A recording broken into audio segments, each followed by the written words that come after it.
Bismillahirrahmanirrahim. Assalamualaikum warahmatullahi wabarakatuh. Alhamdulillahi rabbil alamin wassalatu wassalamu ala asyrafil mursalin wa khatamin nabiyyin wa sayyidil awwalin wal akhirin sayyidina wa syafi'ina maulana Muhammadin wa ala alihi wa ashabihi wa atba'ihi wa dhurriyyatihi wa atratihi wa azwajihi ummahatil mu'minin wa alaina ma'ahum rahmatika ya Allah ya arhamar rahimin. Amma ba'du. Al-mukarramun, para asatiz, ustadzat, tokoh agama, tokoh masyarakat, Bapak Ibu muslimin muslimat, mukminin mukminat, semoga segala amal ibadah kita diterima oleh sisi Allah, dilipat gandakan pahalanya, segala dosa terutama semoga diampuni dan ditutupi, dimudahkan segala urusan, dikabulkan segala hajat di dunia wal akhirah, amin ya rabbal alamin. Sambil menunggu waktu isya tiba, insyaallah kita mengisi i'tikaf kita seperti biasa dengan mengkaji kalam-kalam para ulama kita, wabil khusus pada malam hari ini kalam-kalam baginda Rasulullah SAW melalui kitab Asy-Syama'il Al-Muhammadiyah yang sudah cukup lama kita break ya, dan alhamdulillah kita dapat melanjutkannya kembali pada malam hari ini. Hanya saja mungkin sebelumnya dalam satu bulan itu 2 kali, mungkin mulai saat ini sebulan sekali insyaallah. Dan kita telah membaca kitab ini sampai bab ma jaa fi sifati naumi Rasulullah sallallahu alaihi wasallam. Ini sesuai tanda yang ada di kitab tiang. Bab tentang bagaimana tidurnya Rasulullah sallallahu alaihi wasallam. Baik, kita baca wa bi ilaihi qala haddatsana Muhammad ibn al-Musanna qala haddatsana Abdurrahman ibn Mahdi qala haddatsana Israil an Abi Ishaq an Abdullah ibn Yazid. Israil itu nama orang ya, an al-Bara, dan memang nama nabi nih, nama Nabi Yaqub. Bani Israil itu keturunan Nabi Yaqub yang artinya Abdullah. Israil artinya hamba Allah. Baik. An al-Bara bin Azib anna an-nabiy sallallahu alaihi wasallam kana idza akhadha madji'ahu wada'a kaffahu al-yumna tahta khaddihi al-ayman wa qala rabbi qini 'adzabaka yawma tab'atsu ibadak. Diriwayatkan dari sahabat Sayyidina Al-Bara bin Azib, beliau berkata bahwa Rasulullah SAW ketika mau tidur, beliau meletakkan kaffahul yumna, telapak tangan beliau yang kanan, tahta, di bawah, khaddihil ayman, pipi beliau yang kanan, begini.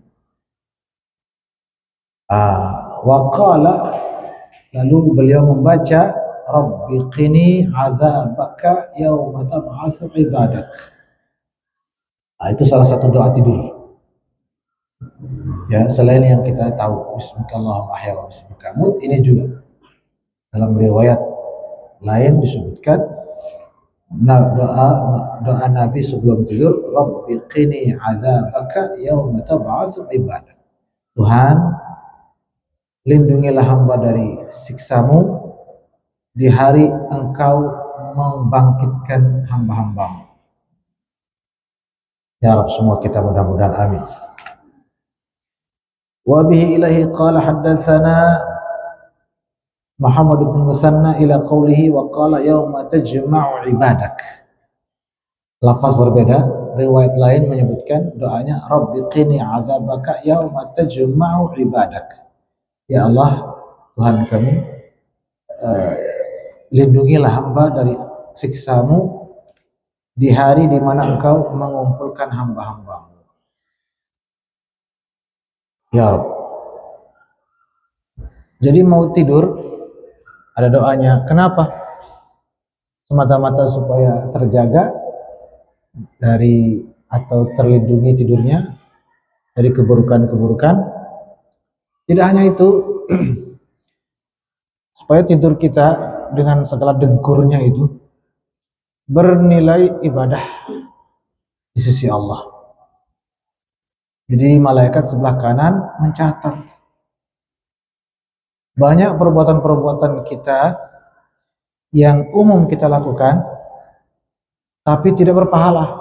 Padahal jika diniatkan atau diiringi doa, diawali dengan doa, ditutup dengan doa, diniatkan perbuatan itu untuk mendapatkan ridha Allah, ibadah semua. Jadi kebanyakan orang niat ibadahnya hanya ketika mau baca Quran, mau sholat, mau sedekah, yang dia anggap itu saja ibadah. Sementara ketika dia mau tidur, dia nggak anggap itu ibadah. Ketika dia mau pergi ke sawah, ke kantor, dia mau pergi ngojek atau pergi untuk jadi tukang atau jadi supir, itu dia tidak menganggapnya itu ibadah. Sehingga dia lupa meniatkannya atau membaca doa-doanya, maka tidak dapatlah dia ibadah jadinya. Karena memang dia sendiri tidak meniatkannya sebagai ibadah. Padahal jika hampir semua perbuatan kita, termasuk masuk kamar mandi, kita mau buang air, baik air kecil atau air besar, jika kita baca doa-doanya, itu rangkaian itu ibadah, yang kita lakukan itu ibadah. Mau mandi misalnya, kita kan mandi 2 kali sehari. Coba yang 2 kali sehari itu diniatkan ibadah, kan bekal pahala banyak jadinya. Bekal untuk bahan timbangan besok. Kan kita dosa tiang lah terutama ya. Dosa tiang kan banyak sekali. Sangat banyak. Alhamdulillah. Mudah-mudahan Allah menerima taubat kita semua. Nah, dan untuk terhindar dari dosa, ya manusia kita bukan nabi, bukan rasul ya. Bagaimana terus menanggulangi itu? Sementara kita semua akan berakhir hayat kita, akan menghadap Allah, akan ditimbang. Sementara dosa tidak habis-habis. Kan begitu. Ya, salah satu jalan keluar adalah menambah ibadah supaya lebih berat timbangan pahalanya, timbang dosanya. Apa bisa? Salah satu tips yang ringan, yang mudah, semua yang kita lakukan sehari-hari niatkan sebagai ibadah, maka tercatatlah dia ibadah. Misalnya pergi ke sawah nyangkul, nyangkul.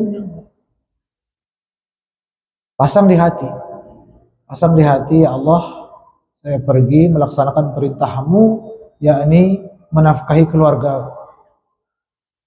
Dan Allah perintahkan itu kewajiban. Berarti jika dilakukan perintah Allah, ibadahlah jadinya, ketaatan. Niatkan, ya Allah, hamba memohon ridha-Mu dengan pekerjaan ini. Langsung sebelah kanan malaikatnya nyatat, oh dia pergi ibadah. Semakin lembur dia kerja, semakin banyak pahalanya. Kan begitu. Harus ada lillahi ta'alanya.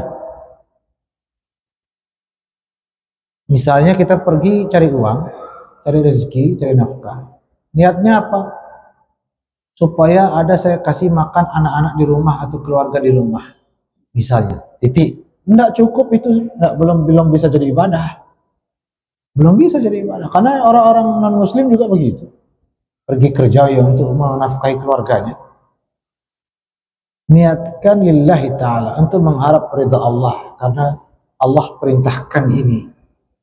Maka saya ini, yang saya lakukan ini adalah melaksanakan perintah-Mu ya Allah. Mohon ridha-Mu ya Allah. Itu baru pahala. Termasuk para istri misalnya yang melayani suami, mengasuh anak, itu kan pekerjaan sehari-hari. Niatkan untuk mendapat ridha Allah supaya ada nilai pahalanya. Tidak begitu, tidak. Anak bakti sama orang tuanya, memberikan pelayanan-pelayanan kepada orang tuanya, membahagiakan orang tuanya, membelikan orang tuanya apapun. Niatnya supaya orang tua saya bahagia karena dia sudah banyak, sudah membesarkanku, sudah menyekolahkanku. Udah, terus tidak ada gitu. Apakah itu dapat pahala? Tidak. Tidak.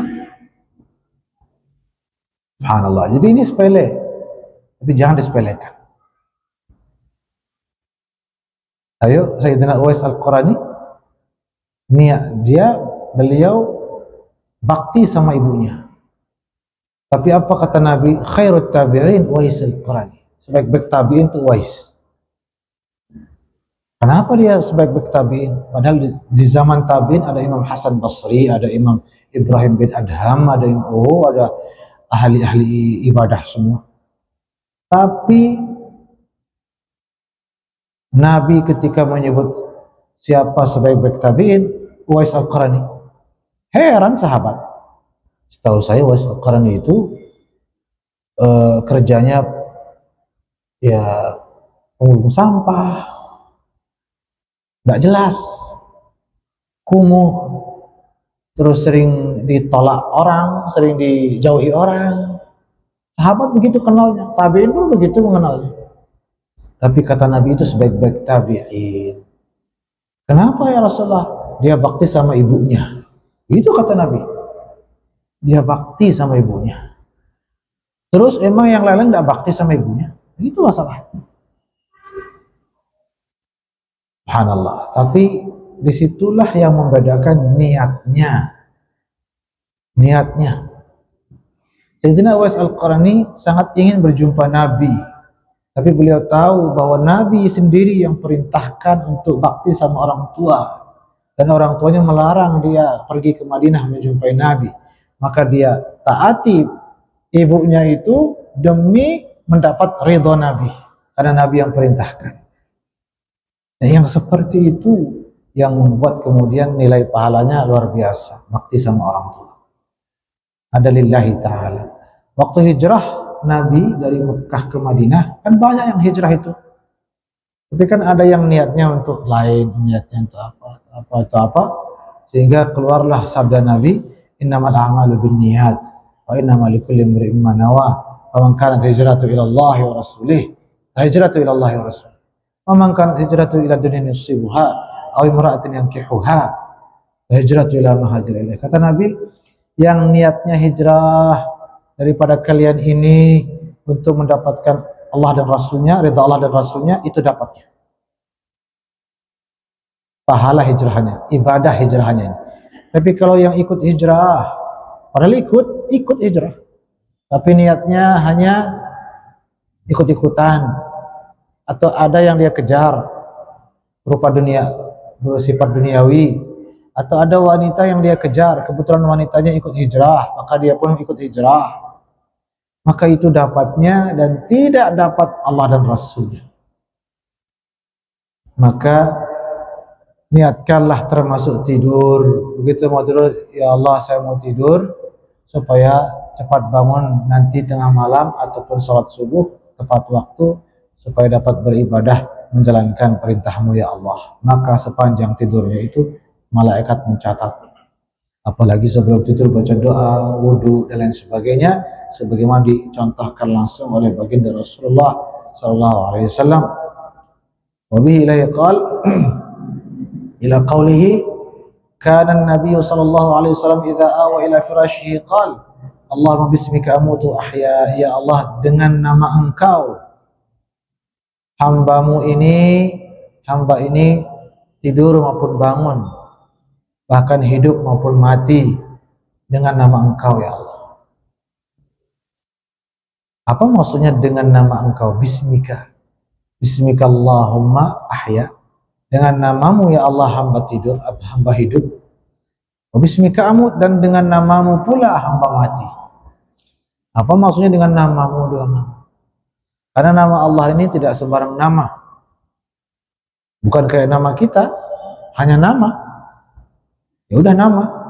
Ada yang namanya Muhammad, ada yang namanya Agus, ada yang namanya siapapun, Aziz, apapun. Tapi kalau nama Allah tidak sebatas nama.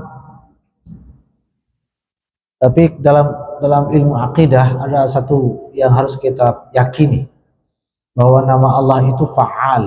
Asma Allah al-husna, asma Allah itu fa'alah. Fa'alah itu apa artinya? Berdaya dia, berbuat dia. Nah ini bahan pengetahuan. Kalau nama kita kan tidak berdaya, nama kita mungkin badan kita yang berdaya, kan begitu. Yang punya nama berdaya, tapi nama kita kan tidak berdaya. Nama sebatas nama, walaupun kadang-kadang ada dayanya juga. Ada dayanya juga kadang-kadang nama kita. Misalnya, contoh sederhana lah. Kita menyebut nama seseorang di hadapan orang gitu.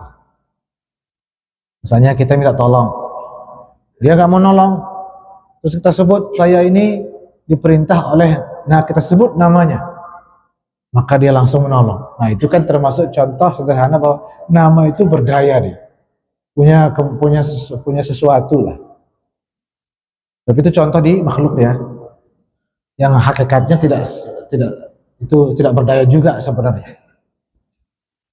Nama Allah Subhanahu Wa Taala punya daya. Misalnya asim Allah Asy-Syafi itu punya daya menyembuhkan. Isim Allah Al-Qawi atau Al-Matin atau Al-Muhyi punya daya menghidupkan. Al-Mumit punya daya mematikan. Asmanya itu punya daya mematikan. Makanya kalau kita sakit, ya Syafi kita bilang, ya Allah, kita memanggil asma'nya Asy-Syafi. Karena kita harus yakin bahwa asma Allah Asy-Syafi itu lah yang menyembuhkan. Atau lebih tepatnya, Allah menyembuhkan kita dengan asma Asy-Syafinya. Nah itu, dengan asma'nya. Ini juga kajian akidah sedikit. Allah menciptakan, menyembuhkan, memuliakan, kan begitu semua kita tahu. Dengan apa? Dengan asma'nya, bukan dengan zatnya. Nah itu perhatikan baik-baik. Allah menciptakan bumi dengan zatnya? Tidak. Dengan asma dan sifatnya. Nah, itu lebih tepat. Ini ilmu akidah sedikit. Alhasil asma-asma Allah punya daya. Ar-Rahman, Ar-Rahim, Al-Malik, Al-Quddus, semua itu punya daya. Sehingga kalau kita menyebutnya sesering-seringnya, maka Allah menganugerahkan kepada kita daya-daya itu. Ya Sabur, Ya Sabur, Ya Sabur. Misalnya kita sering membaca Ya Sabur, wahai Allah, maka sifat sabar itu akan mulai tumbuh di dalam diri kita. Ya Wadud, Ya Wadud, yang maha kasih sayang, wahai maha kasih sayang, maha kasih sayang.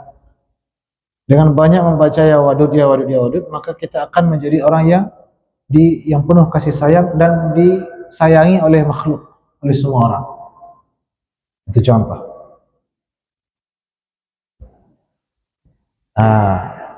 Nah, di antara semua asma Allah ada isim yang paling powerful lah kita bilang.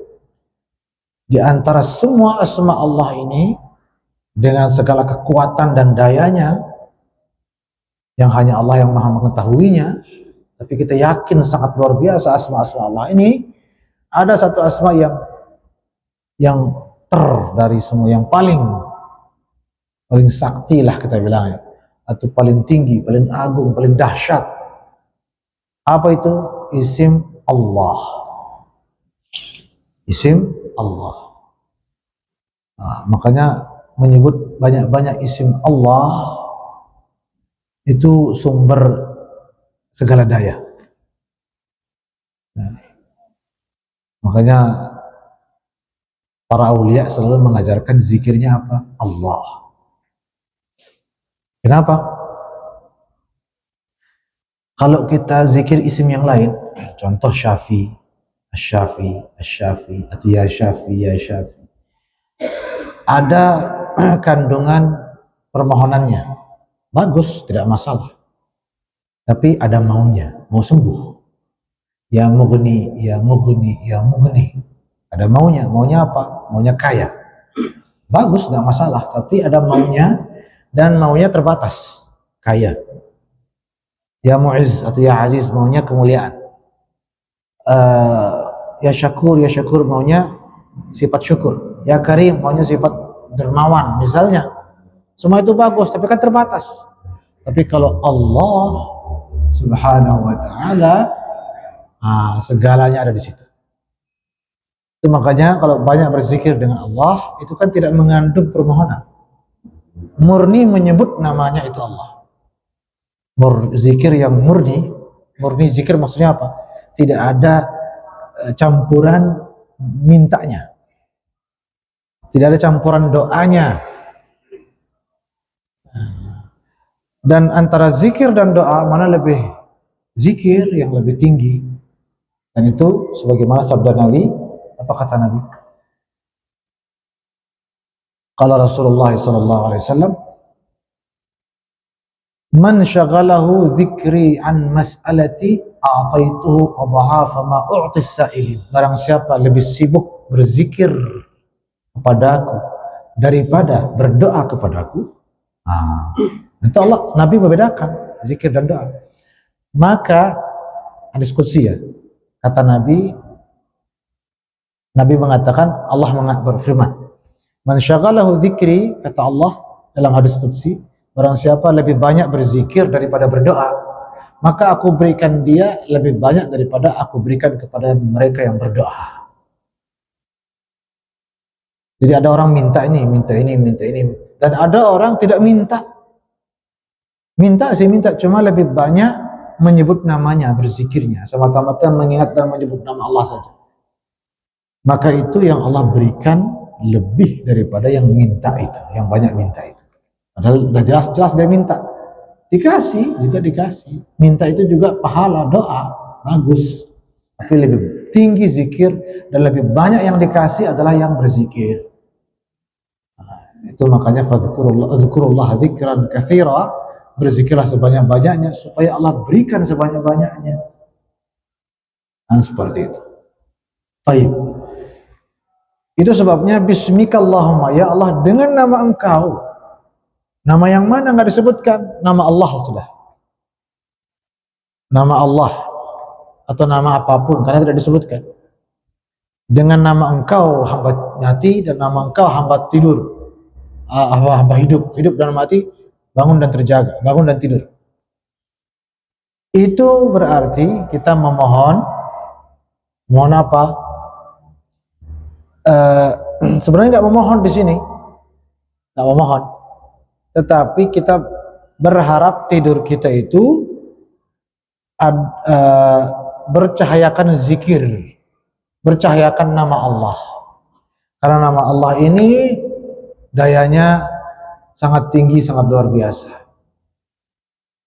Karena ada doa yang diajarkan Nabi, Bismillahilladzi la yadurru ma'asmihi syai'un, kan gitu. Dengan nama Allah yang mana dengan namanya saja tidak ada sesuatu pun yang bisa memudaratkan. Bersama namanya, ada namanya bersama kita tidur, bersama kita bangun, bersama kita bekerja, bersama kita apa, ada namanya bersama kita, maka la yadurru syai'un fil ardi wala fis sama. Di langit dan di bumi tidak ada sesuatu pun yang akan memudaratkan kita kalau kita sudah bersama namanya. Tapi ketika kita sudah bersama namanya, yang betul-betul bersama namanya, itu makanya penting banyak-banyak berzikir supaya cahaya nama Allah itu memancar dan terus memenuhi jiwa raga kita. Baru disebut bersama namanya. Ma'a ismihi, bersama namanya. Ma'asmihi syai'un fil ardi wala fis sama' wa huwas samiul alim. Maka kalau tidur kan kita tidak bisa menyebut namanya. Tapi kita awali tidur itu dengan menyebut namanya. Bahkan kita pertegas, ya Allah, dengan nama Engkau hamba tidur. Dan dengan nama Engkau pula nanti hamba bangun. Maka tidurnya bernilai zikir jadinya. Luar biasa. Mudah-mudahan kita pun termasuk demikian. Zikir kita, tidur kita, bangun kita, semua aktivitas kita terpancarkan cahaya zikir. Amin ya rabbal alamin. Dan ketika bangun, apa doanya? Apa kata Nabi? Alhamdulillahilladzi ahyana ba'da ma amatana wa ilaihin nusyur. Segala jenis puji bagi Engkau ya Allah. Engkau telah menghidupkan kami setelah Engkau matikan kami. Dan kepada Engkau lah kami semua akan kembali, akan bangkit. Dari doa ini menunjukkan bahwa tidur juga bagian dari kematian. Mati kecil lah, atau latihan mati kata orang. Betul, karena memang kita tidak berkutik, tidak berdaya di situ. Ini juga luar biasa. Nabi ajarkan bangun tidur ucapkan alhamdulillah. Artinya apa? Bangun tidur yang pertama kali dilakukan mensyukuri nikmat-nikmat Allah. Dan bersyukur itu kan energinya energi happy, energi senang. Ya, alhamdulillah, ya kan itu. Beda dengan innalillah, ya kan? Atau astaghfirullah, atau apa misalnya. Semua itu bagus, tapi energinya beda. Kalau alhamdulillah itu energinya senang, energinya syukur. Dan syukur itu menarik nikmat-nikmat yang lain. Siapa yang bilang begitu? Allah. La in syakartum la azidannakum. Kalau kamu bersyukur, nikmat yang kamu sudah terima kami tambahkan lagi. Maka kita bangun tidur langsung bersyukur, siap-siap sudah nikmat Allah akan berlimpah hari itu sampai tidur lagi. Itu maksudnya. Dan kenapa harus bangun tidur? Karena bangun tidur ini ada istilah kalau di penelitian modern, ada istilah gelombang otak, ya, gelombang otak theta, alfa, di mana orang itu alam bawah sadarnya terbuka katanya, sehingga apa yang dia ucapkan, apa yang dia lihat, apa yang dia dengar itu segenap jiwa raga, dengan sepenuh jiwa raga, tidak semata-mata lidah, tidak semata-mata ucapan lisan. Itu ada penelitiannya dan terbukti ya ketika Islam, baginda Nabi SAW mengajarkan syukur begitu bangun tidur. Supaya apa? Supaya sepanjang hidup kita, sepanjang hari kita itu senang jadinya. Sepanjang hari kita itu penuh dengan kesyukuran. Karena dia buka dengan kesyukuran, yaitu alhamdulillah. Baik. Apalagi riwayat lain, ini dia. Ana Aisyah qalat, Siti Aisyah radhiyallahu anha berkata, kana Rasulullah sallallahu alaihi wasallam idza awa ila firashihi kulla lailatin, kata Siti Aisyah, Nabi kalau mau tidur setiap malam, kata Siti Aisyah, jama'a kaffayhi. Nah, beliau kumpulkan dua telapak tangan beliau seperti orang berdoa. Fanafatha fihima, ditiupkan seperti yang diajarkan oleh guru-guru kita. Memang Nabi yang ajarkan. Ini hadisnya. Ditiup, Nabi yang melakukan. Tiup dua telapak tangan, wa qara fihima, lalu bacakan.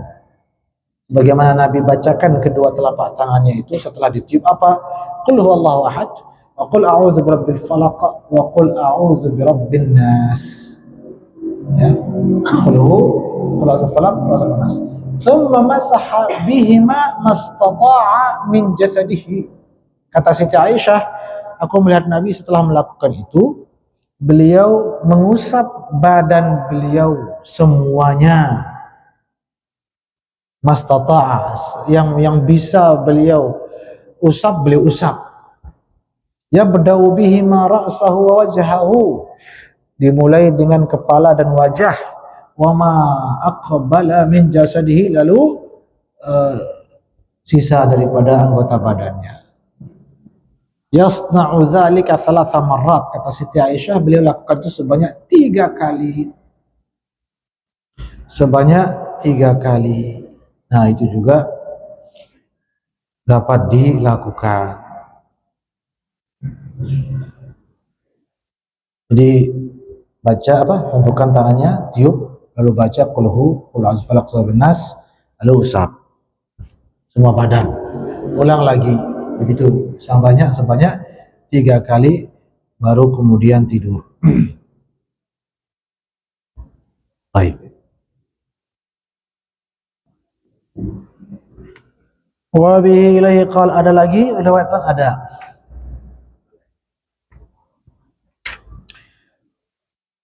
An Ibnu Abbasin, sekarang Sayyidina Ibnu Abbas. Sayyidina Ibnu Abbas, sepupunya Nabi. Sayyidina Ibnu Abbas berkata, anna Rasulullah sallallahu alaihi wasallam nama hatta nafakha, wa kana idza nama nafakha fa atahu Bilalun fa adzanahu bis salati fa qama wa shalla wa lam yatawadda.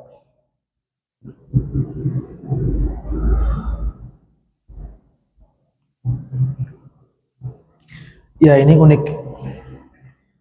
Bukan maksudnya unik itu ya. Jadi dikatakan oleh Sayyidina Ibnu Abbas, Nabi pernah tidur, lalu bahkan beliau nafakh. Nafakh itu menghembus, ya, menghembus ketika tidur. Ya, apakah tepat disebut dengkur, tidak tahu.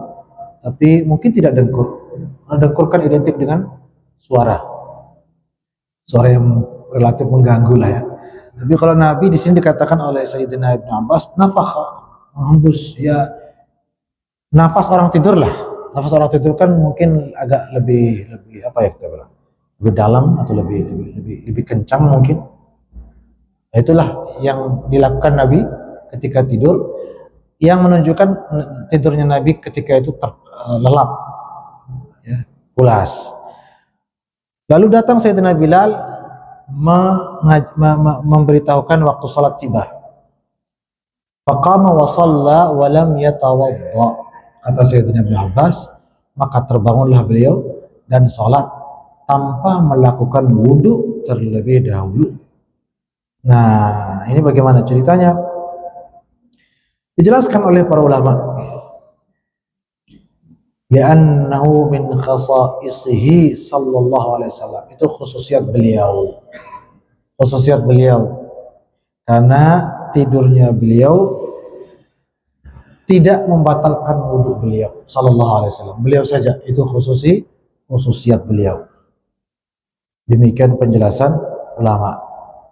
Dan itu didasarkan pada satu sabda Nabi, nahnu ma'asyaral anbiya tanamu a'yununa wa la tanamu qulubuna.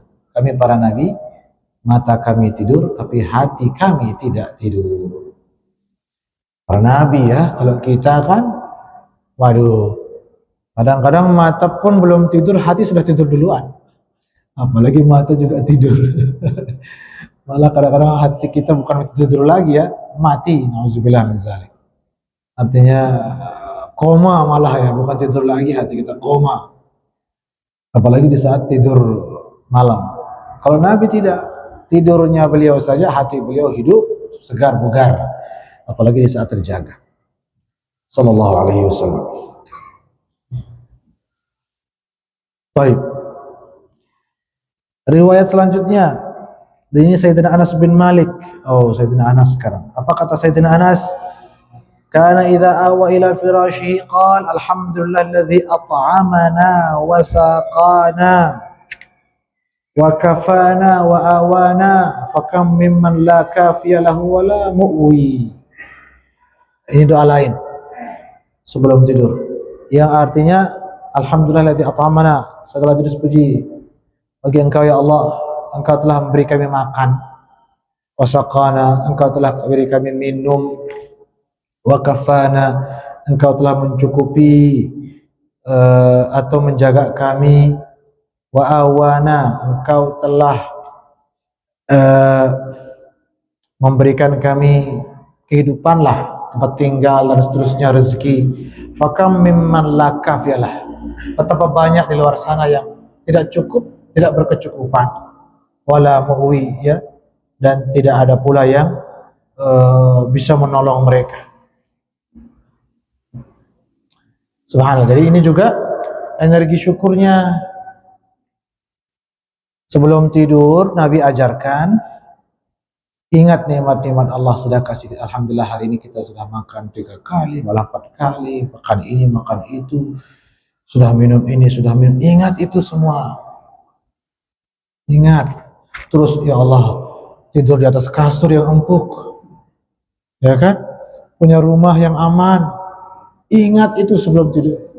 Itu Nabi ajarkan secara halus, secara tidak langsung kan mengajarkan itu. Itu ucapan Nabi sebelum tidur. Alhamdulillah at'amana. Setelah jenis puji bagi engkau ya Allah, engkau telah beri kami minum, makan, tempat tinggal. Itu sebelum tidur. Kenapa sebelum tidur mengucapkan itu? Mengingatkan itu, mengingat itu. Nah, disitulah supaya kesyukuran itu semakin terasah, semakin jadi syukur itu dalam diri kita. Itu ada penelitiannya, silahkan bisa ditelusuri. Memang sebelum tidur dan setelah tidur itu gelombang otak itu di gelombang di mana seseorang ketika mengucapkan, melakukan atau mengingat bahkan itu dia meresap ke dalam. Makanya anak-anak kita sebelum tidur kita harus ceritakan yang baik-baik. Sampai dikatakan begini, saya pernah baca, jangan biarkan anak tidur di depan TV, matikan TV-nya. Karena di TV nanti ada berita-berita kriminal dan lain sebagainya, itu masuk katanya. Masuk ke alam bawah sadarnya. Jadi sebelum anak tidur, matikan TV dulu. Atau nyalakan Al-Quran dan lain sebagainya, bagus-bagus. Anak keadaan sebelum tidur dan setelah tidur, bukan hanya anak kecil, orang dewasa juga. Itu tembus, apapun tembus ke alam bawah sadarnya. Nah, kenapa Nabi ajarkan sebelum tidur dan setelah tidur itu bersyukur, mengucapkan Alhamdulillah, supaya tertanam kesyukuran itu semakin mendalam gitu. Tidak hanya sebatas Alhamdulillah, Alhamdulillah, lalu mengeluh nanti beberapa saat lagi. Dan Alhamdulillahnya hanya di lidah, tidak sepenuh hati, tidak sepenuh jiwa raga. Nah, bagaimana supaya Alhamdulillahnya kita, kesyukurannya kita itu lahir batin, sepenuh jiwa raga, sepenuh hati, ucapkan itu sebelum tidur dan setelah bangun, sehingga syukurnya semakin jadi, semakin optimal, semakin matang dalam diri kita. Kalau sudah syukur itu matang dalam diri kita, tunggu saja nikmat berlimpah. La in syakartum la azidannakum. Kalau kamu sudah bersyukur, wahai hambaku, aku akan limpahkan terus, tambahkan nikmatku kepadamu. Tapi bersyukur dulu, dan bersyukur yang betul-betul bersyukur. Bukan hanya di ucapan, tapi hati, perbuatan. Nah, salah satu tips sederhana yang diajarkan Nabi, agar kesyukuran itu maksimal, 100%, kalau enggak ya 90 lah. Itu sebelum tidur dan setelah tidur, ucapkanlah Alhamdulillah, ingat nikmat-nikmat yang Allah berikan kepada kita sepanjang hari itu, bahkan sepanjang hayat kita. Wa bihi ilaihi qala ila qawlihi an Abi Qatadah, sahabat lain Sayyidina Abu Qatadah. Jam berapa Isya ini? Coba kita lihat jadwal dulu. Jam berapa?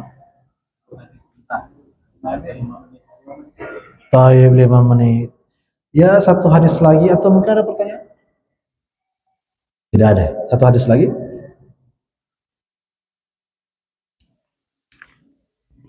Baik, satu hadis lagi dan habis babnya, insyaallah. Ila qauli Sayyidina Abu Qatadah berkata, Abu Qatadah, Ana Nabi sallallahu alaihi wasallam kana idza arrasa bilailin ittaja ala shiqqihi al-ayman. Ya, beliau kalau tidur menghadap ke kanan. Wa idza arrasa itu juga nilai kesehatannya juga bisa dicari. Ya, kenapa sebelah kanan? Ya, memang lebih lebih bagus untuk kesehatan, termasuk kesehatan jantung. Karena jantung kan sebelah kiri. Jadi nggak kendak dia kalau sebelah kiri. Ya, tapi sebelah kanan. Dan juga ketika kita tidur sebelah kanan, hati ini tidak pulas dia tidurnya.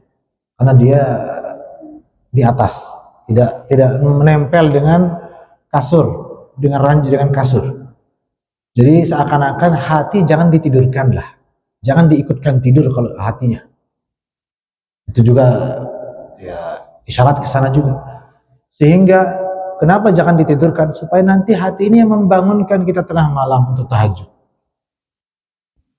Hati ini yang membangunkan.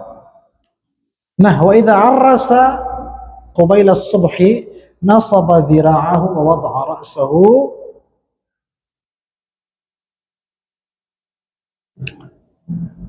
ala kaffihi wa wada'a ra'sahu ala kaffihi. Nah, ini tidurnya kalau malam dan siang beda. Nabi tidur malam dan tidur siang beda cara. Subhanallah. Ini juga tidak mungkin tidak ada ilmunya. Nabi kalau tidur malam itu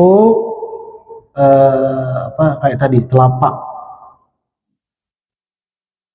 telapaknya yang di pipi. Tapi kalau tidurnya siang ataupun selain waktu malam lah, itu tangannya di kepala, sehingga pipinya itu di sini, di apa namanya, di lengan gitu, di lengan. Nah, seperti itu.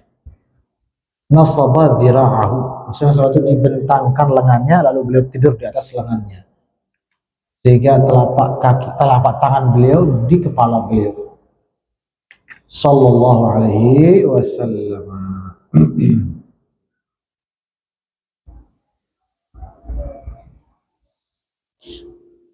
Ya, kata ulama di sini penjelasannya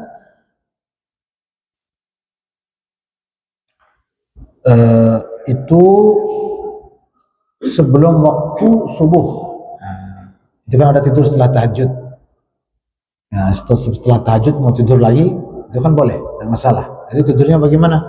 Seperti tadi, di lengan lah begitu, pipinya di lengan.